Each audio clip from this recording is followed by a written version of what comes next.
Hello, everyone. This is Wrestling Watcher, a YouTube channel. It's about watching professional wrestling. So, on Collision, FTR got the win. They were in action and they got a big win.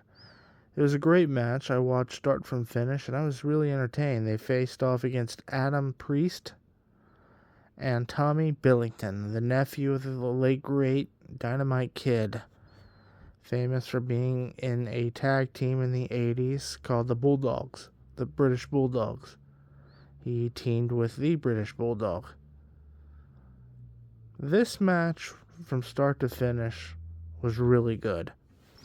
A lot of people complain about AEW, the shows, you know, poor booking, poor storylines, a lot of poor things. The first two matches on this show I thought were really good. I thought this was a great match. I thought both teams worked hard. I thought Adam Priest and Tommy Billington, were made to look great. You can definitely see potential in those two. If you give them a good character, give them both characters, give them a good storyline, and push them, build them. There's something there with those two. I think FTR did a great job in making them look great. I like Stokely Hathaway. Stokely Hathaway as a heel manager needs to be pushed more, needs to be more of a central focus. I know they have Don Callis, and he's doing a great job, but Stokely Hathaway's been there for a while. I think he's earned something. But this was, I think it gave FTR momentum going into Toronto, all out. Christian and Cope, CNC as they're now being called, versus FTR is a tag team dream match, in my opinion. And it's hard to predict who's going to win that. I would say CNC, but wouldn't surprise me if FTR got a win somehow.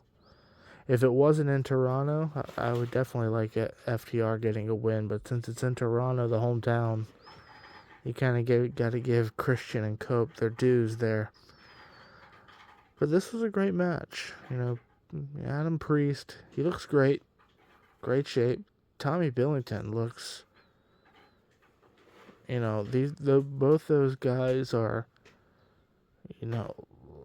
great conditioning. And they can go a while in the ring, and there's something there to build with both of them, and I hope AEW does that. This Collision wasn't bad.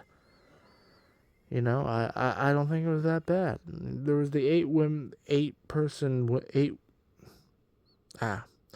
the 8-person women's tag team match, which we'll get into. But I didn't think that was that bad. I just think the storylines get convoluted with that.